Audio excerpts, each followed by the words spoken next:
Welcome back to another deep dive episode, ladies and gentlemen. I am one of your co-hosts. I am Nicholas. Over there, we got LALO. Hey. On the ones and twos, we got Craze. Thank you for producing. We appreciate it. Yes. Ooh, the all money. the time money.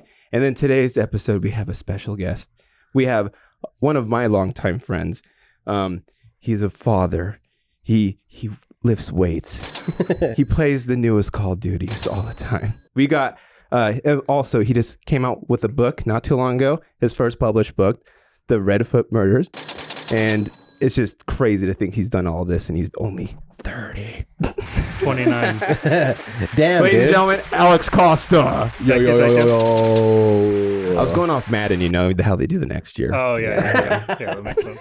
2K. You know, That's Nick how I refer to people is now. a Madden guy. Yes. Yeah, I do know that. Yeah, that's true. Well, guess what he was just saying too while you're out there? He was like, I had a long night. Why do you think he had a long night? Playing COD. Yeah. Dude, same. New one just Sick. came out. So. It's fire. Yeah, it was pretty good. It wasn't like it was better than I expected. I'll Yeah, say for that. sure. Better than what like the past releases for sure. Yeah.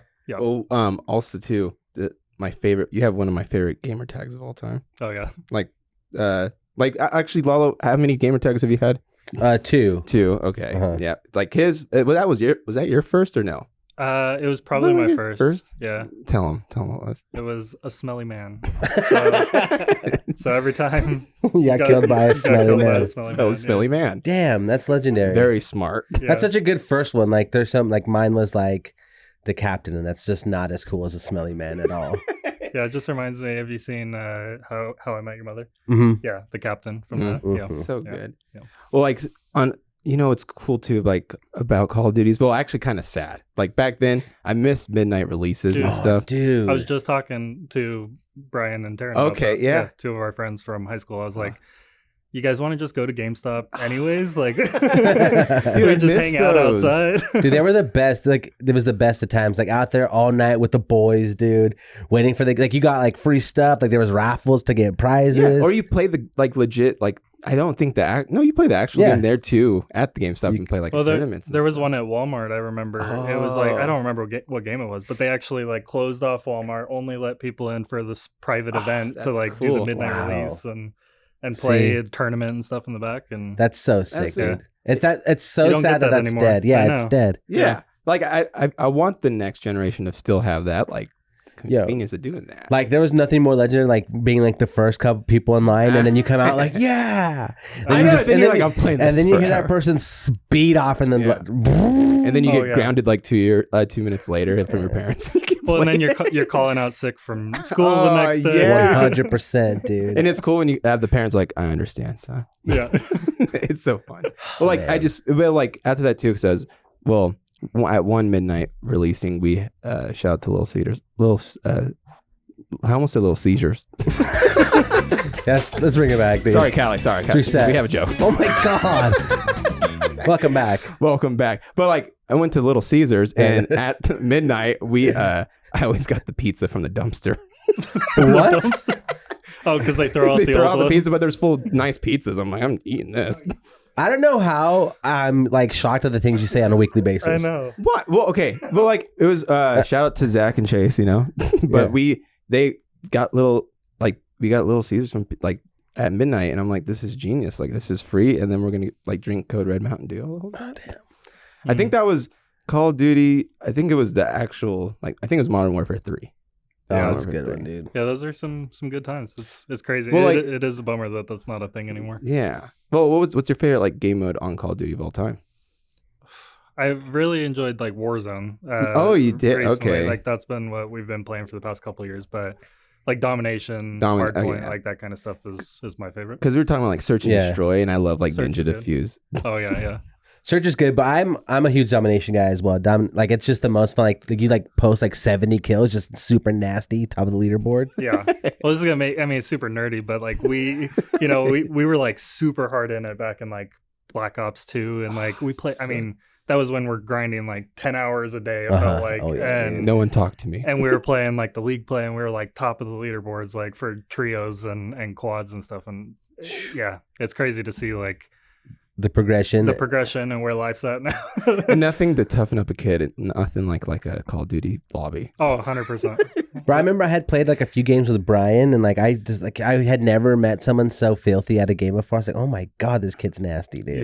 Yeah, dude. Shout out to Notorious BRG. Yes, yeah, for real. Talk about a good That's a good one too. It still is gamer tag. It's been there basically since day one. Has he lost his? Does he still play? Yeah. Does he still got it? I played with him last night.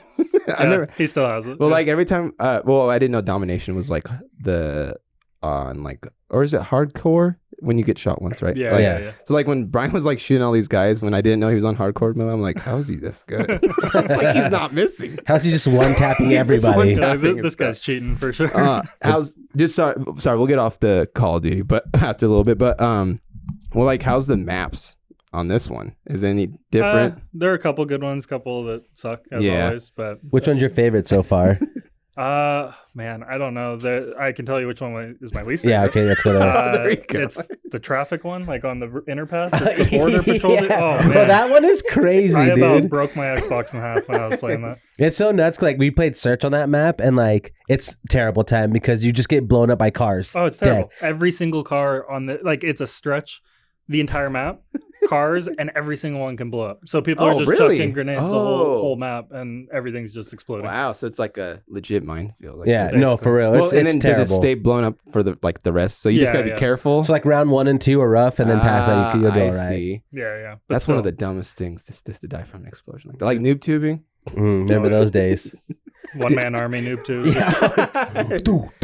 Yeah, some people just don't get it. No, you'll never know. You'll never know. Dude, I had like real quick before we move on from Call of Duty, I had like the most iconic like Call of Duty death. Like my first game I loaded into, I'm like, this is gonna be awesome. And then like from across the map, I got killed with a throwing knife, and I was like, what the fuck? That throwing knife. I was like, sick. I'll just turn it off. Yeah. The best move though is when that bouncing Betty comes up and you just lay all the way down. Oh, that's legendary move, dude. You bastard. Yeah. Quick reflexes. Yeah, like getting murdered. Like someone's like, just lay down. I'm like, oh, I didn't know that. My bad. But okay, Alec, let's talk about this book, man. Okay. I know. So you wrote in high school, or you wrote a lot in high school? Yeah, a bit. So I nothing before that either, or did you like kind of write for your whole life?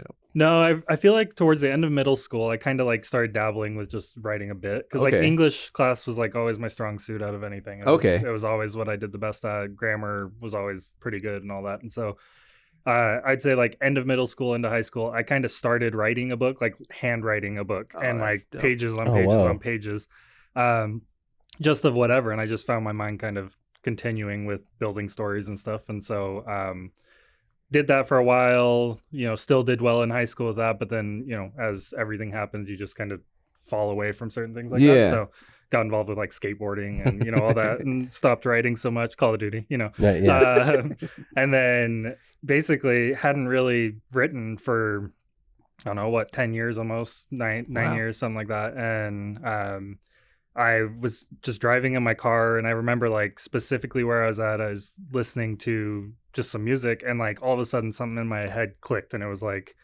I should write again. Like I haven't done that in forever. It's something I really enjoyed.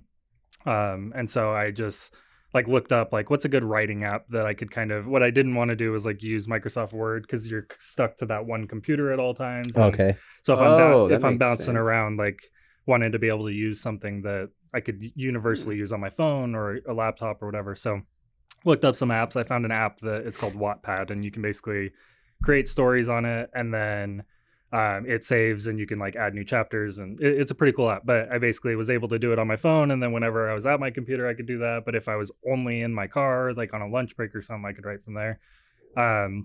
So yeah, I kind of just started and like it was really weird process. It was weird how like it just kind of kept coming to me. And then, really on and off, like I have a daughter and, a full-time job and all that obviously. And so it took about 3 years of just like on and off writing and then some editing and all of that. And then I published it April of last year. So April 2021. Damn, yeah. That'd be cool. And it's so cool. Like it's available on Amazon. Like it was surreal to see your book on Amazon. Yeah. It's super weird. It was a very interesting process. So I basically, for those who don't know, like you can go kind of two different routes with publishing. You can find an actual publisher It costs a ton of money to go through that route, unless they just like absolutely love it and they think it's going to be a hit. But even editing, I mean, it's like $5,000 to $10,000 to edit a book. What? So what the heck? It's I'm in the wrong business. pretty extensive, yeah. And so you can either go that route or you can self-publish. So Amazon created a self-publishing. That's sick. It's called KDP, Kindle Direct Publishing, and you basically can publish. You have to edit yourself or get an editor to do it, and then you upload it. You upload your formatting for the book. You upload the like cover page and all of that, and then they print directly. So somebody orders it, they just print it. So you don't have to keep stock. And damn, that's super they're cool. almost like your drop shipper. They just it's they're your drop shipper, exactly. Wow. And it's nice because like a lot of those services take like a massive cut, and I think they take like 25% or 20%, which isn't bad because it costs a lot to print your own books. Yeah, considering, So it worked out well. I had one of my long high school buddies, and his mom is like a principal, and so I had them do some rough passes on it. I had my wife review it. Okay. And they went through and really did a lot of editing for me, and really just made all the edits, did the formatting, created the cover myself, all of that, and then uploaded it. And it's like, we'll let you know within 24 hours if it's a go, and boom, I get an email and it's like, all right, you're published, and wow, here's the link. And I'm like, okay. So sick. That's cool. How's it like writing a book too, like having other people put their input on your book? Like, is it hard to say like, oh, that's a good idea? Like, or yeah, like... it was interesting. So I obviously like, well, the funny thing was I was kind of nervous about it. Like, I wasn't really proud. Like, I was more reserved with it, and so at first, and so I didn't even tell Danielle, my wife, that I was writing it until I was like halfway done. And Damn. I'm like, yeah, so I've been writing a book. And she's like, what? That sounds, and almost not like a joke, but like, you're writing a book? Oh, she thought I was joking. Yeah, she did. She's like, what are you talking about? Sit down in bed like, oh yeah, I'm writing a book right now. Right.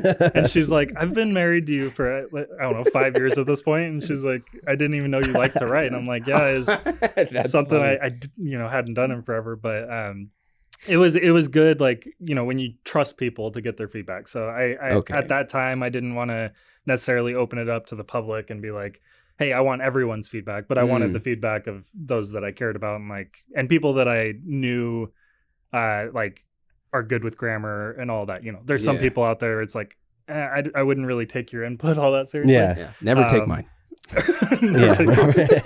But yeah, so it was good. Like, I let her read it. She was like, oh, this is a really good story base. I think you need to do this, like a little more detail and blah, blah, blah, blah. And I'm like, okay, yeah, cool.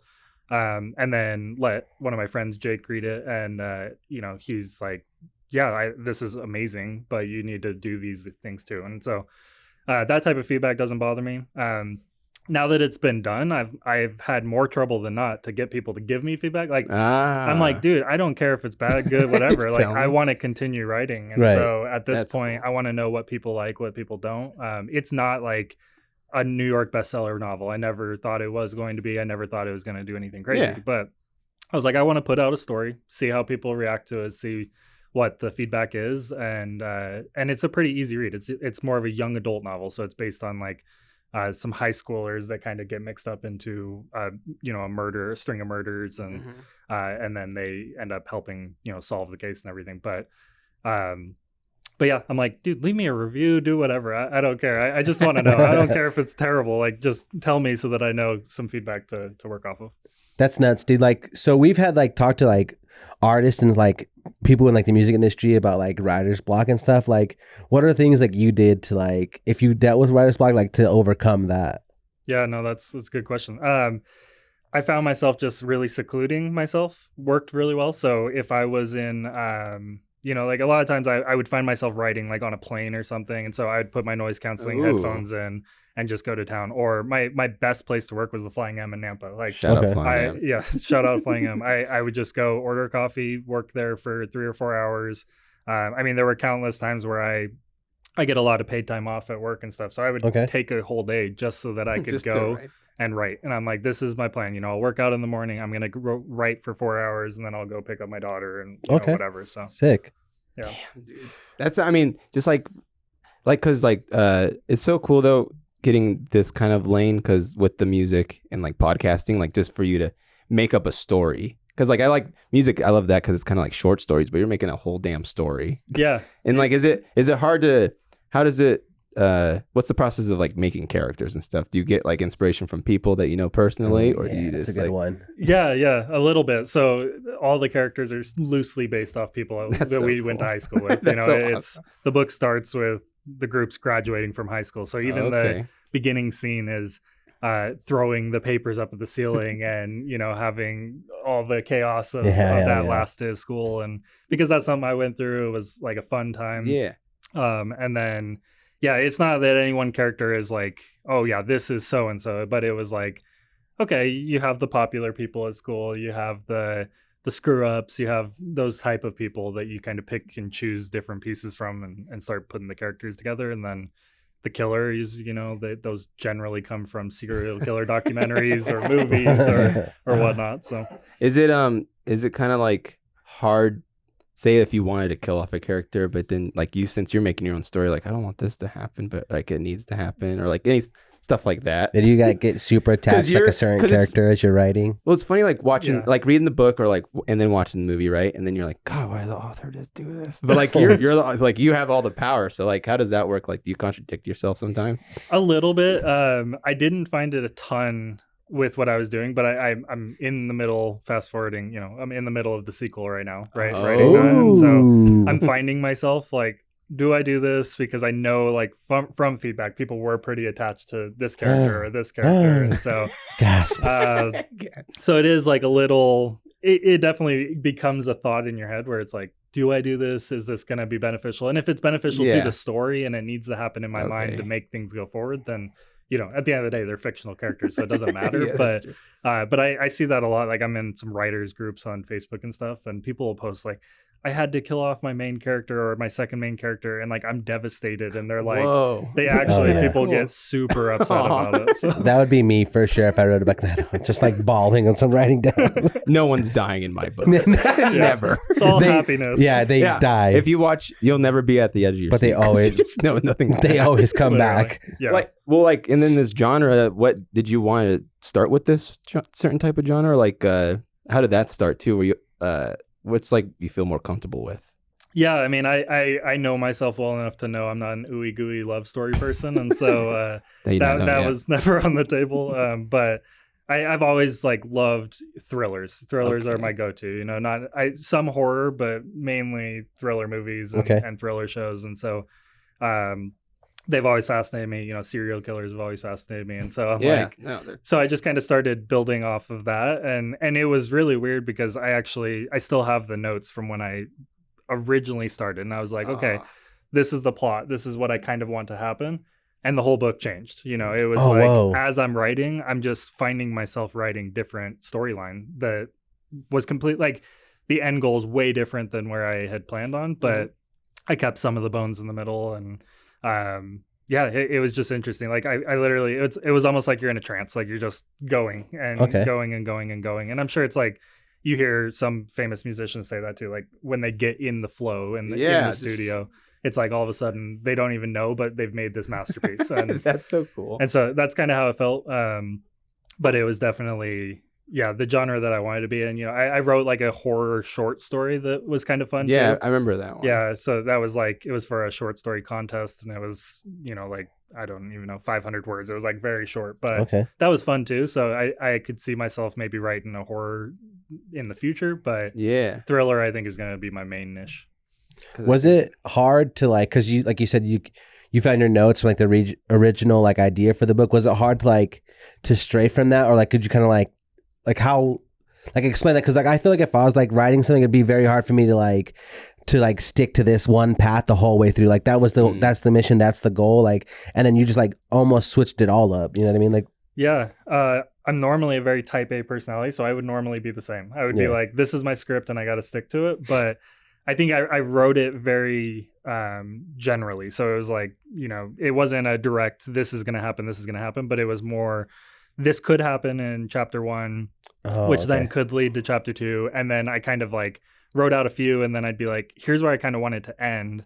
but I left the middle kind of blank. So it was Okay. like I had a general guideline, but a lot of it I was just really like, okay, well, let's see what happens as I write, and let's see where the story goes. Okay, that's fun. That's sick, actually. Yeah. So you knew your personality and then gave yourself an out because you're like, no, Exactly. if I make it this way, it's gonna end this way. Exactly. Yeah. I'm like, if I write it down exactly how I want it, I know I'm gonna find it more miserable than not because it doesn't allow yourself to be creative. Mm-hmm. And for me, that's the whole thing. You know, I have a very regimented 9-to-5 job. So for me, being able to be creative outside of that was very important. Like, oh man, I'm so excited for you. It's just so cool. Like, do you see yourself in the future, like after books, do you see yourself like writing screenplays and stuff, or trying to make an actual upgrade to like a movie or something? I've thought about it. You know, one of the I got a couple of comments or reviews and just feedback from people that said like your book read like a movie, which was really sick. It was really nice to hear that because like when I'm writing, that's how I see things. Like I'm literally picturing a movie playing out with these characters, and so some people like that, some people don't. Some people are like, I don't want that type of writing. I want, you know, very detailed, like, you know, it's kind of the some writers get a bad rap for their like way over explaining the most simplest term. Oh, yeah, but they use like 10 different words to explain one thing. And it's like, I didn't do that. You know, I kept it fairly simple. I added some description in where needed. But yeah, I mean, I think in the future, potentially, that could be a cool thing. But I don't know anything about it. So Yeah, I would need to learn a lot more. Who would be like for your book, who would like be a funny, like ideal person to star in the movie? Like who would be your perfect actress or actor? Oh man, I don't know. I feel like, and this is because you said though they're just graduating from high school, so like in that area. But then again, sometimes 40-year-olds can play. Oh yeah, really easily. And sometimes like a 28-year-old like me can play a 40-year-old. You know what I mean? yeah, right. Either way. Yeah, I'm 50. I'm 50. I think it's that's such a tough question because what I see is like, so have you guys seen the show Riverdale? Yeah. So a lot of like the characters in that are how I kind of see these characters, and so I wouldn't want to obviously pull them into anything like that, but I think it's more of that, not like your mainstream, you know, Tom Cruise or something, but it's like some secondary actors, some cool like BC. Yeah, someone who could make their star in your movie. Yeah. Exactly. Yeah, and I haven't really thought about it a whole lot, but it's a good question. Have you seen Cabin in the Woods? Yes. Yeah. That was also a movie that I didn't overly love that movie when it came out because it was kind of funny and kind of creepy at the same time. But I found myself remembering a lot from that as I was writing, and like just the creepiness of the cabin, and it doesn't have any of like the trick rooms and all that. But yeah, I don't know, something like that where they weren't like your main A-list celebrities. So. If you had to pick one of your friends to be the killer in your movie, who would you pick? To be the killer? Yeah. Who was it? Oh, I think Brian, actually. Brian's the nicest guy ever, but he's my biggest, burliest friend where he's got a big old beard. He could be like a scary mountain man. Exactly. And that's basically what the killer is like, in this book. He's like kind of like a mountain man with a big beard. And that makes sense. When I first met Brian, like my freshman year, I was like, this is the biggest man I've ever met in my life. Yeah. He's so big. He's big. For everyone watching, he's like 6'3", I don't know, 250, 260, something like that. You could put down 5 Guy burgers. Oh, easy. yeah. Or straight up Buffalo Wild Wings. Oh, yeah. Lots of wings. Man, dude, shout out Buffalo Wild Wings. It's all of our times we always go. Like that. I think it was, what was happening? Like I did the Blazing Challenge, but we were all like. I think you and Brian both did it. we both did it. And what was the reason too? I think someone was leaving, or like we were just all there at the same time. Like it might have been for Colin's. Yeah. Like before his deployment. Yeah. Oh yeah, I think so. And then, but we have it on YouTube, but like I like legit, it was the first time I ever did Blazing Challenge, and Brian's already done it once, and he's like, don't do it. And I was like, I got to. And then, plus I love wings. I'm fat. So I ate these wings, and I'm like very stubborn because I like, once I eat something too, and they're like, do you want anything else? I'm like, no. So like on the video, I'm eating it, and then I start like, my nose is running into my mouth. I'm just like, I'm just eating it more. I'm just like, guys, this is great. And then after I'm done, they're like, do you want milk or water? I'm like, no, because I'm like embarrassed. I just down like it's everywhere. Yeah. But like, but Brian, he's looking at me too. He's like, I told you it sucks, but he's just eating it too. What's that? Are you good with spicy? I'm like a medium. I can't do like crazy spicy. Because But I had that PK chip. yeah, no, man. I watched that, and there's no way I'm doing that. Yeah, me neither. I'm a sissy boy, dude. When it comes to spicy stuff like that. Yeah. Well, like hot ones, like I wonder if you ate something spicy and start writing. Oh yeah. Like, because your mind's all over the place. Like, what could The come new up? the new challenge. That'd be cool. Like, you make a YouTube series, right? And then you could just like eat something and then see if you could make up a short story in that Oh, time. that'd it be comes out. sick, dude. That could be. Yeah. Well, because like Spicy stories with Alex. Oh, there you go. Oh, that sounds great. Well, like Trademark. Alex has his own YouTube channel, but you haven't posted maybe in like a while, or YouTube channel. yeah, YouTube channel. Because like I haven't posted in like 10 years. I know. It's been a little over a while. Well, like we have this thing like we're each other's favorite YouTubers, Okay. But like, you ever thought about getting back into that, like with writing, like tips and tricks and stuff like that, or anything like ideas for YouTube? A little bit. It's so hard because I kind of feel, I don't know, there's so many other people that are like actually qualified writers. Dude, okay. This is like, while I'm proud of it and I think it is a really cool accomplishment, it's Mhm. also that I know I'm not like this amazing all-star writer that's featured in New York Times and all of that. And so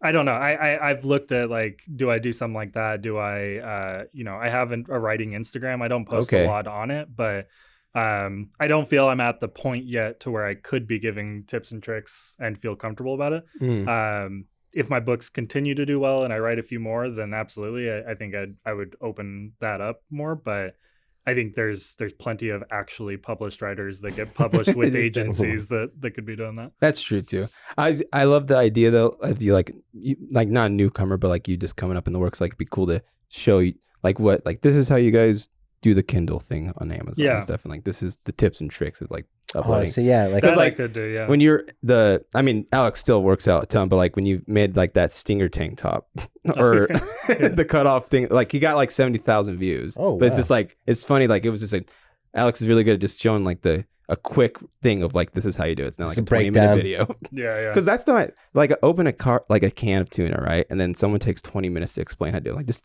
open it, dude. Like I hate when people take it and forever. pop. They like say this whole story. I'm like, just open it, man. Oh, that's so funny you said that because like we've been watching these like shout out to Hagen and Patty and my wife, like we've been watching these videos of like walking around Tokyo and stuff. So, like we had like we watched this like videos like a common like apartment tour in Japan or whatever, and like this person was taking the longest time to explain like the stuff. Like, bro, like I'm just skipping through so I could just see the rooms and stuff. Yeah, like so having someone who could like break something down efficiently, that's a skill. Yeah. That's my favorite. I mean, that's the best way to do it. 'Cause Efficiently. I mean, just Yeah, no, it's a good idea though. I mean, because I see like in those writing groups, I do have a lot of people that will be like, "Hey, I'm trying to use KDP for the first time. How do I do it?" And again, though, there's a Okay. lot of other qualified people though, so that comment section will go like to 300 comments instantly. Fast. But I mean, I think there's still plenty of room. I think YouTube's still one of the most popular platforms. I think there's still plenty of room to do videos like that. I also think it's significantly harder to get noticed now though than when like you and I were making YouTube videos way back in the That's day so true. and all that. Like I think about that a lot. Like looking back, I'm like, man, if we would have stuck with that, like I there's know a good it chance was pretty early. we'd be pretty popular right now. So It'd be cool too to like have like insight into your mind, like about like the characters and like stuff. Like if you could like make YouTube videos about that guy, that would be something like I would tap into for sure. Like this is my thought process for this character. Like I always like enjoyed like about like reading a book, like just like making up the story about a character myself. You know what I mean? Like, but like to have like the artist himself like explain certain things, I feel like that would be super cool to like to tap into as well. yeah, that's actually a good idea too.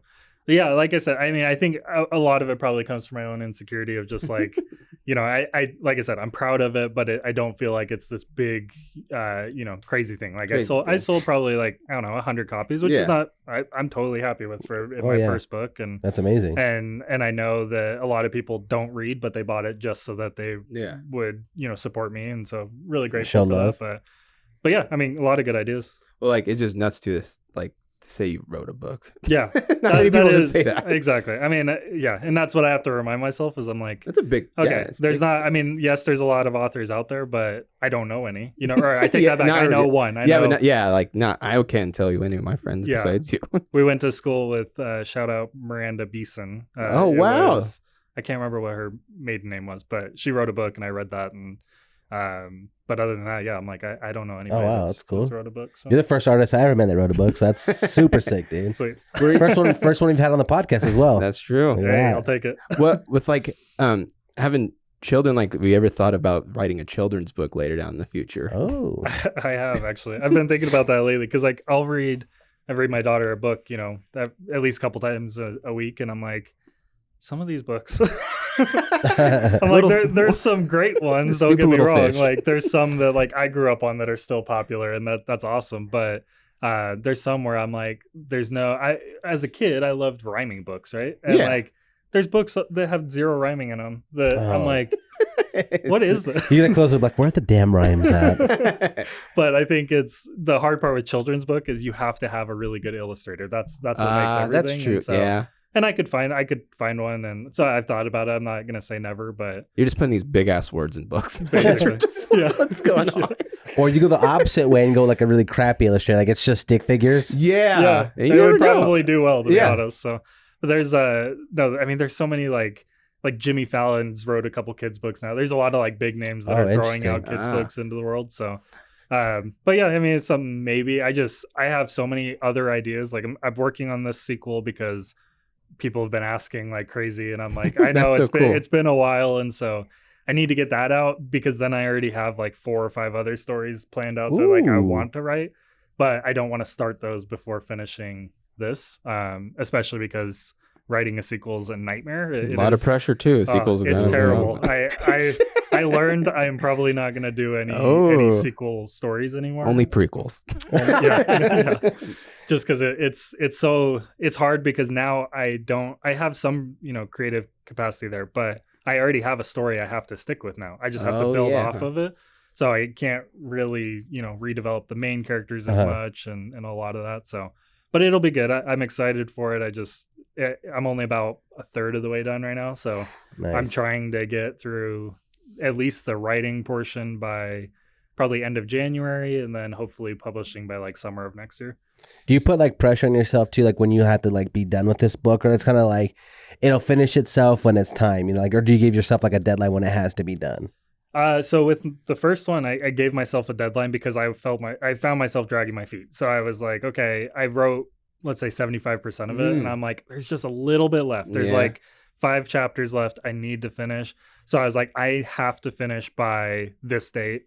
And I did. And then I was like, okay, now I need to send it off to have edited, and first rounds came back, and then I had to make the revisions and then send it off again. And then second rounds came back. And so, you know, cause I was having multiple people read it too. So, for this one, I haven't yet, but, it's hard. What I will say too, is when I wrote the first one, I was in the same industry, same job, but I got promoted into a regional capacity. And so now my workload significantly way more. Like it's just a lot more going on. And so I find myself really busy with that too. So, but to your point, I probably should just set a deadline and be like, okay, I got to get it done, which is why I was saying I'm aiming for the end of January. I just need to actually give myself a date and stick to it. How far, like after your first book was done, did you like, I want to do a sequel? Like how much time did you give yourself like time in between? So I knew I needed to within probably a month, because people started reading it, and the way the first one ends, it ends on a cliffhanger. Spoiler alert. But so it ends on a cliffhanger, and so people were pissed in a good way. They were like, That's good. What the hell? Like, I need to know what you're like receiving hate mail for leaving a cliffhanger. Basically, like I had you know, some people that I worked with that read it, and then like their siblings were reading it. They were like, I have one girl that I worked with that her sibling read it, and she actually did a YouTube video review on it, which is cool. Oh, cool. And there was the same comment, like, book was great, but like, why would you leave us hanging like that? Like, that's so hard. And so they want the sequel. And so I knew right away I needed to, but I didn't actually start writing it until probably 6-7 months after I published it. So nice, okay. Wow. Yeah, I took some time in between. Break, yeah. But then I was like, okay, it's probably time. You know, enough people were still asking, like, how's it coming along? And I'm like, it's coming. You know? I'm so deep into it right now. Right. So, but yeah, I started that. So now, like I said, about a third of the way through on that, and then we'll see how it goes. Is there an audio version as well? Ooh. No, I had a couple people ask for that. It's extremely expensive to Oh, get make it somebody here. to do it. Well, Yeah. yeah. What if me and Nick read the book? There you go. You could. I don't want my voice. I don't like how my voice sounds on What audio. What if we did in accents? Yeah. All Honestly, right. cut it right out. Hello. All right, here we go. Can you imagine? I'm the killer. Yeah, they'll have the first book with 100 accents. It'll be all over the place. For someone that's getting into books too, besides like reading your book, like what are some other good authors, like ones that you enjoy, like? So I'm not gonna lie. Or you don't? I don't read. Not there. You go. I wish I did, and I've tried a couple since, but it's very hard for my attention span's not like, Interesting. So unless it's like an extremely captivating book that like sucks me in the first couple sentences. I found it so hard, and so I actually like that was kind of a fun fact is I didn't read any books since high school.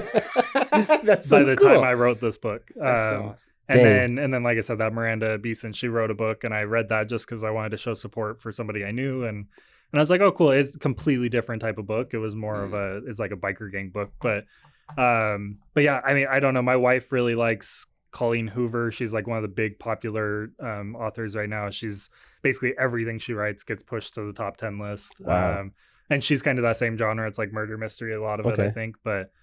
Yeah, I couldn't tell you. I don't really, still don't read all that much. That's awesome. Well, like when you're saying you haven't read books like since high school, but while you weren't doing like writing and reading and stuff, but like you were lifting a lot. Yeah. And can we talk about you competing in a show? Like the steps, like when you were show ready, when Alex was show ready, I was like, look at this, God. It was just crazy, but it was funny. Right before that, we like ate Five Guys and all that. But like the process of bodybuilding, like how'd you even get into that too? Yeah, so so little backstory, you guys kind of know, like when I was in high school, I was a skater boy. I was really, really skinny. I was like, yeah, I said see you later, boy. Yeah. I was like probably 160 pounds and 6'3". So that's like rail thin, very tall, skinny. And I don't know, I just kind of fell into lifting. Like I somewhat stopped skating, started playing soccer a little more. And I was like, okay, well, I don't really love how skinny I am. Like I want to bulk up a little bit. And so started lifting a little bit of weights, not anything serious. It was more, going and bench press and curls and that's it. Just the basics. And then kind of over time, I just started falling in love with it more. I found like a few YouTubers that were like bodybuilders at the time that were really, athletic looking. It wasn't that they were like the mass monster guys. It was Steve Cook, was one of them. Yeah. He's from Idaho too, which was cool. But yeah, I mean, I started from there, and then I was like, okay, I think I'd like to maybe compete some point, but I'm way too skinny. I mean, even at this point, after a couple of years of lifting and eating, I was probably up to like 180. So, but not all muscle. It was just like I did put on some muscle mass because it wasn't hard when you're literally as a twig. But and then kind of over time, I just kept saying, okay, well, I'll compete next year. Maybe I'll compete next year. And anybody that does lift weights knows you're never really happy with how you look. Like you always have some type of body dysmorphia. And so I just kept pushing off, and I was finally like, okay, I'm going to do it. I don't care what I look like, honestly. And I'm going to hire a coach. And so found a local coach, went through the process with him, and not to his fault, but he had a lot of other better competitors, like people that actually stood a chance. And I knew like at 6'3", and I was competing at like 175 pounds, that's not going to go anywhere ever. Like being that tall in bodybuilding doesn't really work. So I was like, I don't really care. Like all the pro bodybuilders are like 5'10" and under. Interesting. Yeah. Which is so funny seeing like Sylvester Stallone even too. Like this Rip Arnold. Oh, actually Arnold's 6'2". He's like that outlier, but most of the action. Exactly. Like, there's a couple. I mean, there's a guy named Jamie Johal in the UK that's 6'5", and he's like 330 on stage. So there are a few genetic freaks, but for me, I knew like my body type, it's very hard for me to put on muscle. It just wasn't in the cards for me, but I wanted to give it a shot and prove that I could do it. So went through it. My first showing was horrible, like absolutely horrible. And it was, I wasn't really agreeing with the coach's perspective. The day of the show, he's like, I want you to eat all of this like 2 hours before on stage. And I'm like, dude, that's going to bloat me like crazy. Like I know my body and I know I'm not lean enough. Like if you're really lean, you can feed up like that and it makes you look better. When you have body fat on you though, it doesn't really help that much. And depending on the kind of food, it bloats your stomach. And, but he was so busy with his other competitors. He was like, that's the plan, do it, and go on. And so I was like, okay, cool. And again, not anything against them. They're great people, the coach and everything, but anyways, showing was just not good. I was happy to get on stage and that was fun. Like great. It was cool to be able to do it. And I thought I was going to be nervous and I wasn't, but I wasn't really happy with it. So I was like, okay, I'm going to compete again. And I think my first show is in November and I was like, the next show's in June. There's 2 shows a year in Boise here.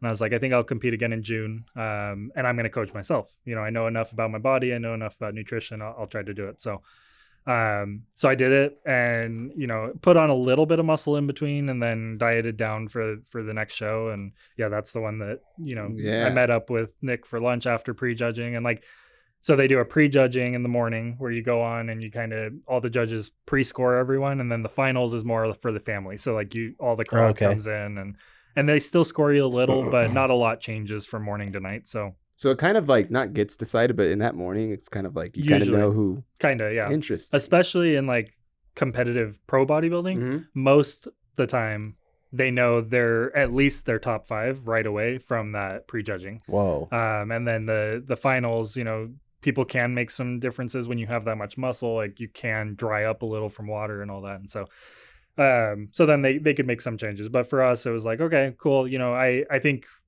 prejudging was it was really quick. They have you on and off the stage in 20 seconds or something. Oh geez. And so I was like, okay, cool. Well, I did it. I feel better with how I looked.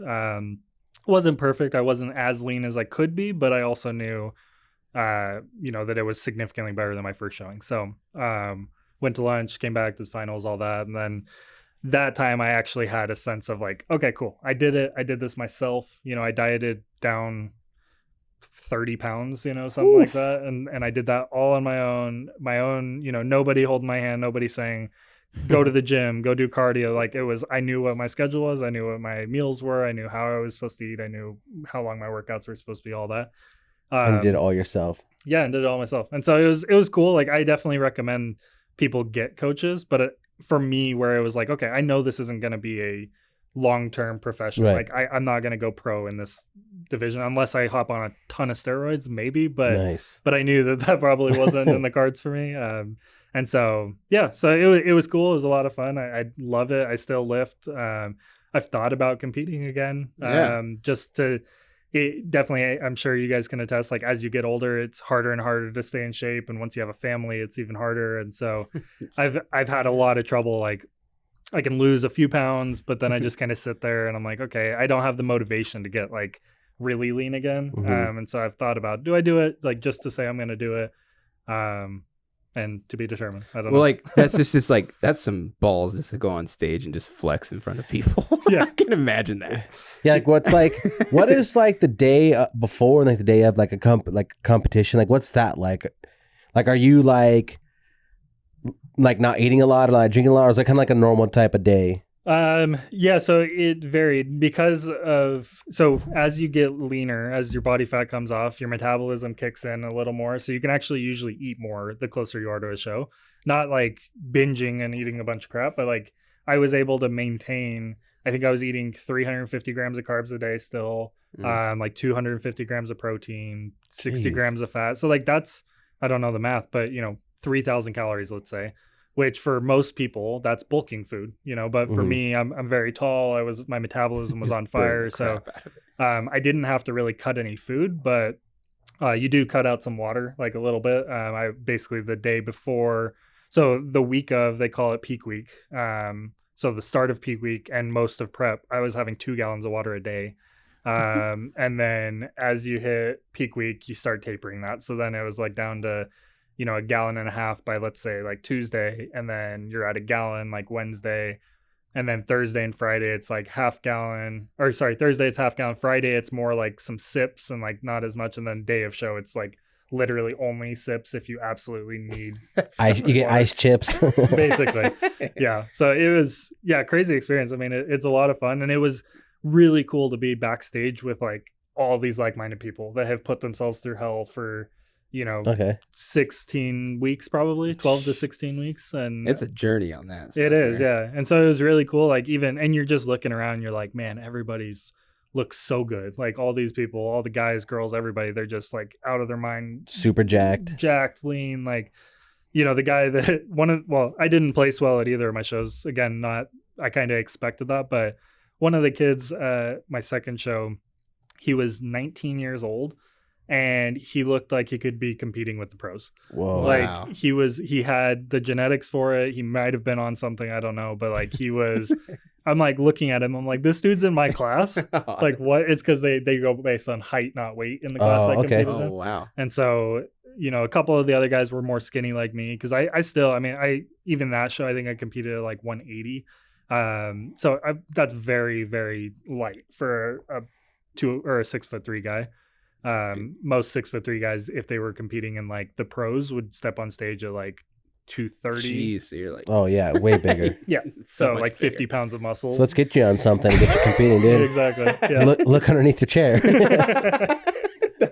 But yeah, it was a cool experience. It's something, like I said, I would potentially do it again. But I think it's also like it required a lot of dedication and a lot of things have to be pushed to the side for it. And I'm not going to obviously push aside family and I can't push aside my job necessarily. Yeah. And that's the hard part. Like I work a corporate job that have a lot of meetings. And so can't necessarily wheel my meals in if I'm having a meeting with Sorry guys, someone. I gotta scarf this down very quickly. The top pros, they do that. Like a lot of them still work corporate jobs and they'll literally be like, yeah, I just bring my meals into the conference room and they're just sitting there piling in food. And I'm like, but when you make money off of it, you could probably justify it. True. Right, yeah, because like, fire me, I don't care. Exactly. And it's like, look, it's like YouTubing. You feel more comfortable if you actually have a presence and an audience. Yeah. Because you're like, hey, people watch my stuff, or I'm making, there's people that make millions of dollars off of it. All you have to say if somebody looks at you is, I don't care. Like I make way more money than you do. So.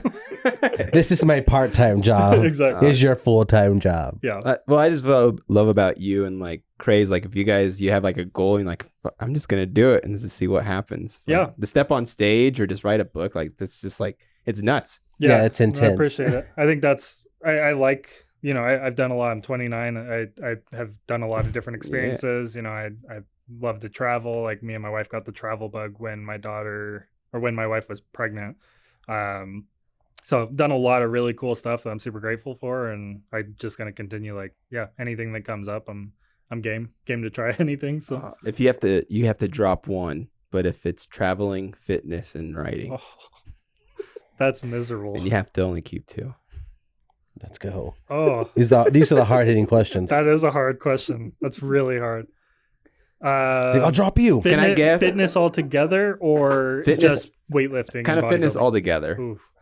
I mean, that impacts your life. I know. Your health.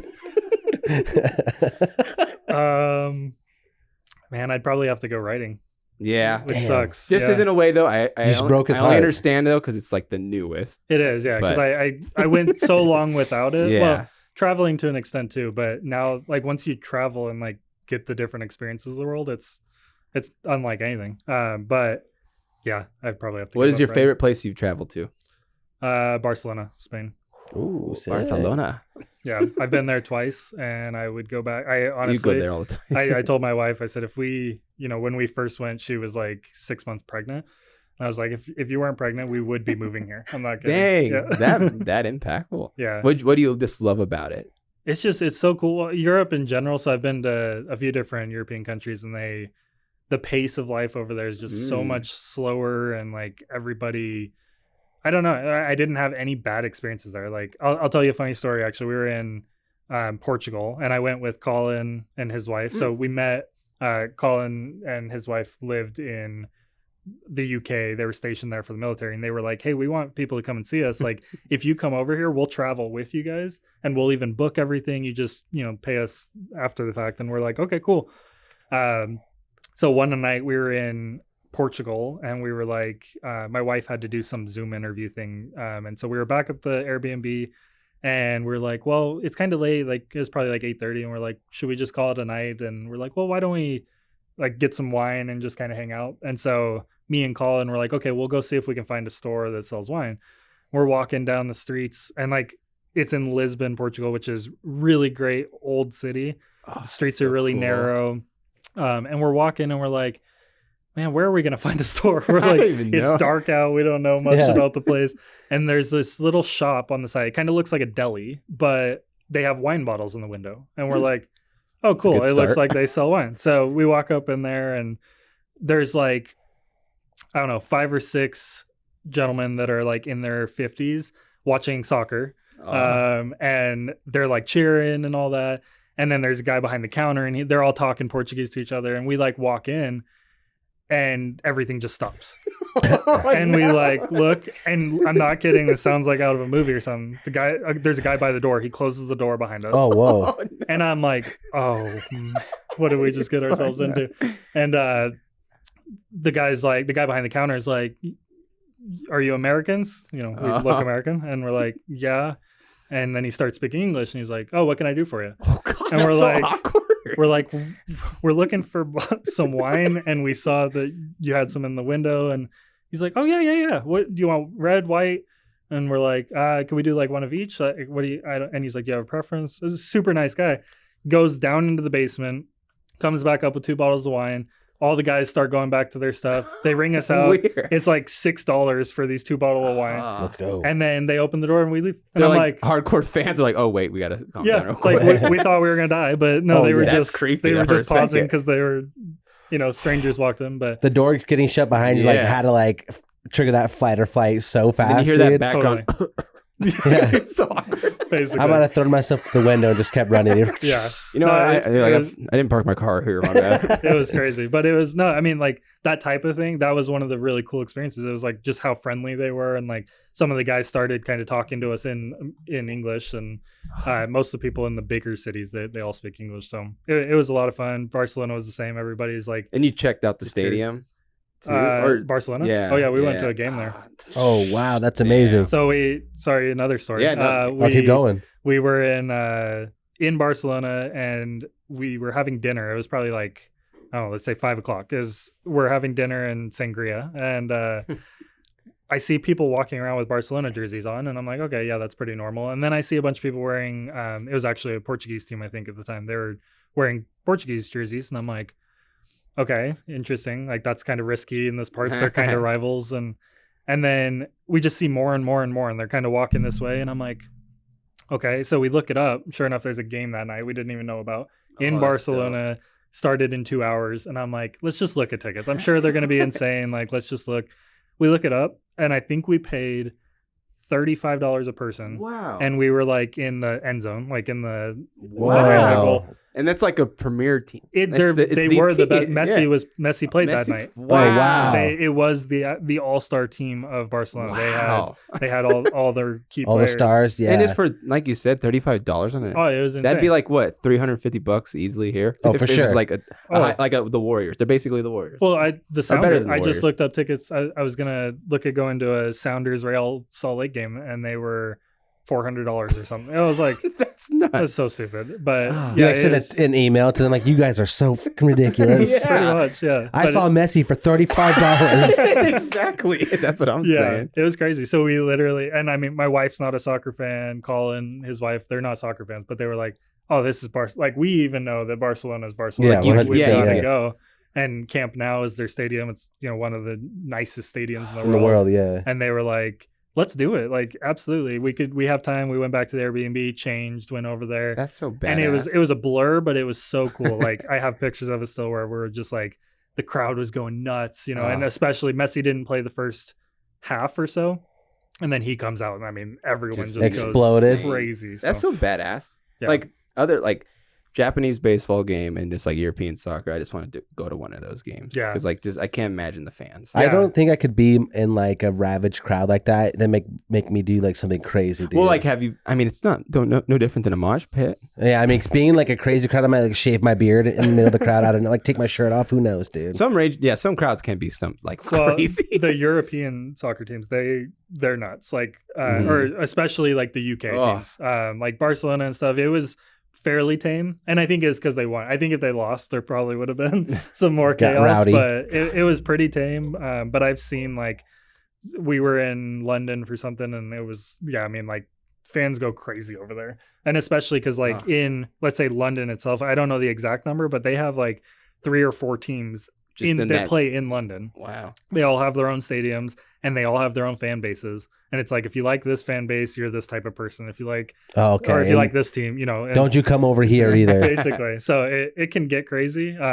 There's a really good docu-series that just came out called Welcome to Wrexham. Have you heard of it? Yeah, I was watching a little bit. It was actually pretty sick, dude. So Ryan Reynolds and Rob McElhenney. That's their documentary? Yeah. Oh, I thought it was a movie or TV show. Oh, okay. Yeah, so it's an 18-episode docu-series, and they basically they picked up the camera the day they decided they wanted to buy the football team, and so they have it from start to finish of, we want to buy it, let's see if this town will even allow us to buy it, here's why we want to buy it. They go through the whole thing, the business side of things, and then they want to promote. So basically this league, this team in Wales has the oldest stadium in all of English football. Okay. And they want to promote them. They're in the bottom league and they've been there for, I don't know, 40 some years.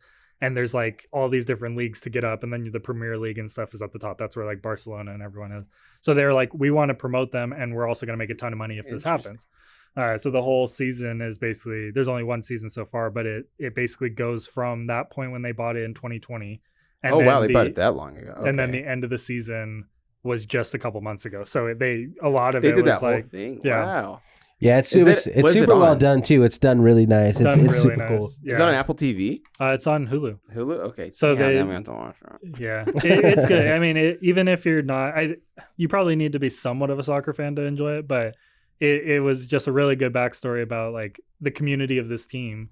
And in England and everywhere in Europe, like so different being a soccer football fan than it is anything here. Even our diehard football fans here, like actual American football, aren't compared to them. Like a Raiders fan compared to freaking Manchester United. Yeah, it's not the same. They like bleed soccer. Bleed they love their team so much. It's everything. Like this town in Wales, I mean, they shut down the town. See, I want to live in a town like the game. that. Me too, real bad. Everything stops when they're playing at home, and except for like the restaurants and bars around the pubs. Yeah, that's so badass. It's such a cool experience, and that's one of my favorite things. I'm a big soccer fan, so being in Europe and seeing that was one of the things I really like too. Is like everywhere you go, you just see kids kicking around soccer balls in the streets and in the parks, and I don't know. That's their sport. It was a lot of fun. Yeah. Did you ever grab a soccer ball from a kid and like show them up, dude? Yeah. No. I would fall on my face. You fall? I know, they're probably better than you. Oh, 100%. They play all the time. Yeah. He's like, look at this American. Like, Exactly. What was it crazy? Like, how tall is Messi? He's like 5. Oh, he's short, like 5'6", 5'7", He's just probably. the best ever. Yeah. And I just picture those seeing him on the field, like seeing like how tiny, not tiny, but just compared he is to the other players. Oh, I mean, when he came out, like, you know it's him because that's so crazy. Even though it's far away, like you can just tell how much shorter he is than everyone. But if it wasn't Barcelona, like, would it be like the next place, your next destination you want to travel to? So we really want to go to our next place. We're going to try to go next year is Greece. We went to Rome, and Rome was cool, but it's very touristy. So we want to go to like Tuscany or a couple of different smaller Italian towns. My wife's great grandparents lived in Italy for like 10 years or something. Oh, wow. And so they have a lot of good like recommendations to go over there. But yeah, probably those. We've been doing Mexico a few times recently, and that's been a lot of fun. Just like nicer relaxation vacation. But my end all be all goal would be the Maldives. Whoa. But it's so expensive. It's like a minimum $10,000 trip to go over there. And I'm like, I don't think maybe like 20 years. Yeah. Like, you gotta sell more books. Yeah. Gotta get up there. Wait for this your book career to pop off, dude. Yeah, exactly. Yeah. If my next one pops off, then maybe. And that's my favorite culture too, is a good pub. I like it way more than a bar. When we went to so Colin and Irene were stationed in Cambridge, so like Cambridge University's. Okay. Oh, wow. But they were like right outside Cambridge, and so we went to a pub in Cambridge, and like had the actual experience of it and everything. It was pretty cool. And that's amazing, dude. We don't have anything like that, like I know here. That's like a team bar. You know what I mean? Like that just doesn't exist. You like, got like the Boise State bars and stuff. we got Like, suds. that's it. I just shout out suds. that's the hard part. I want us to continue to grow from that perspective. Like I want Yeah. to get some sports teams in. I want to get. They were talking about building a nice soccer stadium for a Yeah, while. seriously. And then they were like, "No, we're not gonna do it." And I'm like, "Man, come on, we need something like that." Yeah, and you have the land. Like put it out right between us and Mountain Home. Like Oh, 100%. plenty of land to put a really nice stadium out there. Something that people will crazy. travel to, and because like that's what I'm super envious of with the bigger cities. Like I would never want to live in Seattle, but the support that the Sounders have over there. Yo, it's crazy. and The Sounders games Timbers are in nuts. Portland. Yeah, and Yeah. like even in Salt Lake, like Real Salt Lake, like we don't have anything like that. We have Boise State, and that's why Yeah. everyone, like all these newcomers, are like, "Why is everyone so Cool. obsessed with Boise State?" It's Yeah, like, they're it's like, all we have, so cool. shut up. That's so true. If we got any type of like professional like Ooh. team out here, like the Idahoans would buy into it so hard. I I like think so. 100%. Big time. we would have that sports bar where we would all go to watch whatever game if we weren't at the stadium. You know what I mean? Like Yeah, it's time. it is. Yeah, it If really someone's is. listening that has the possibility to do that, make it happen. Yeah, do you guys have a couple $1 billion we can put together? Look underneath your chair. Well, maybe we could start small, like do pickleball. Oh, there we go. Team. Yeah, yeah. Full state team. Build a full stadium for the small court. The size of this That'd be room. hilarious. And 100,000. then, like at the very top with like Yeah, it's binoculars, the like- tiniest court. I guess that's like and then like of course like it would be weird living in a tourist city because you're like, how many natives are actually here and stuff. But like no matter what, I think it's just the best to have economy boost and all that, just to have a team. Yeah, I think it definitely pays off. Except for and- what sport would be the best here? It has to be baseball or Well, they did. So Football. when they were looking to build that stadium, they did like a survey. I don't know how many people they Oh, surveyed, okay. but soccer actually won out. Interesting. On that. I mean, I think football probably still would be up there, obviously, Yeah. because it's such a widespread sport that everyone Mhm. loves. But I just sadly an NFL team in Idaho just doesn't sound right yet. no, definitely not. But I Uh-huh. think, I mean, even if we get like a minor leagues, Yeah. something that, Well, I missed the Stampede. yeah, That got taken away from us. exactly. And we're going in the wrong got direction. I know. We You're got taking stuff Boise away. Burn got robbed from us too. Yeah. all we I got think- is the steelheads, dude. That's Yeah, all at least we got got the Steelheads. Mhm. And we have some really good like soccer talent around here. Like, Mhm. so I think if they were to do that, like it would probably do pretty well. And the thing I like too is it gives the sport a bigger fan base. Like a lot of people, like you were saying, like people from Idaho are going to support that, even if they're not necessarily the biggest fan. They're going to go. They're going to start. They to would fall pack in the love. stadiums. Yeah, because they're going to take pride. We take pride in what we have around. 100%. Here. And so it's I I think can we're. just picture it now. I know. That's all we're going to be able to do forever. This picture. Well, we got. I mean, like we thought we'd never see it in and out, and then we finally have. That's true. Stuff. And we got They top golf coming and so stuff. We're growing, but We it's can- It's just about 30 years away. exactly. That's why I feel like we I always feel like Idaho's 30 years behind all the time. Oh yeah, I say like, so I do apartment rentals and like I always tell people we're like 20 years behind Seattle and like Portland and like these big markets, even from a comparison level of like amenities on apartments and buildings and all of that. Interesting. So we're definitely in the same spot with And that just comes with sports like stadiums and all that. tourism and stuff too. Just people not coming here. Yeah, We're growing pretty fast, but the only shitty part is just rent goes up. I know. That's it. Yeah, it's crazy. Yeah, that's like you're talking like our amenities being behind, like 30 years behind, but the prices where we live is not behind. No, they literally we caught up in a year like to what these other big markets are charging, and so it's nuts. It's I have mixed feelings on it because I'm in that industry, and we have investors that our job is to make them money, but at the same time it sucks because I'm a native to Idaho. Yeah. and last thing I want to do is keep pushing rents and force people out of something that they're not able to afford. Hey, man. What are we at on time? We're good. We're over an hour. We're good. All right. Well, shoot, man. Alex, I appreciate you coming, man. Yeah, thanks for I having can't me. like that. I'm just. It's kind of surreal to have you on a podcast too, because just I known know. you forever.